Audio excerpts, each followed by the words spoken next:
আরে ভাই একটু দাঁড়া দাঁড়া, প্রচন্ড গরম ভাই, একটু জল খেয়ে নি, তোরা একটু স্পটটা ধর। হ্যাঁ ঠিক আছে। পূজা একটু জল খাওয়াও না, খুব তেষ্টা পাচ্ছে।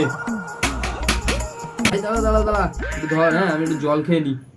উফ, সারাদিন ভালো লাগে না। একবার জল দাও, একবার চা করো, একবার এই করো, নিজে একটু নিতে পারছো না উঠে জলটা, শুধু আমার ধরনে ধরে আছো। একটু গেমটা খেলছিলাম, তার জন্যই তোমাকে জলটা চাইছি, আর তুমি এসে এত কথা শোনাচ্ছ। সারাদিন খালি ফোন দেখো, আর ওহ, কোনো কিছু করতে হবে থাকা না। যায় না, সারাদিন ফোন দেখি। ডিউটি থেকে আমি এসে তো শান্তিতে রান্না করছিলাম, সারাদিন খালি ডিউটি থেকে আসো আর ফোন দেখো। আমার কোন কাজটা করো তুমি? আর ভালো লাগে না, সব সময় খালি ঝগড়া করতেই থাকো করতেই থাকো। হ্যাঁ, তোমার ওটা একটু মনেই শান্তিতে হয়, থাকতে দেবে? তোমার ওটা মনেই হয়। তোমার সঙ্গে বিয়ে করলাম, ধ্যাৎ, ভালো লাগে।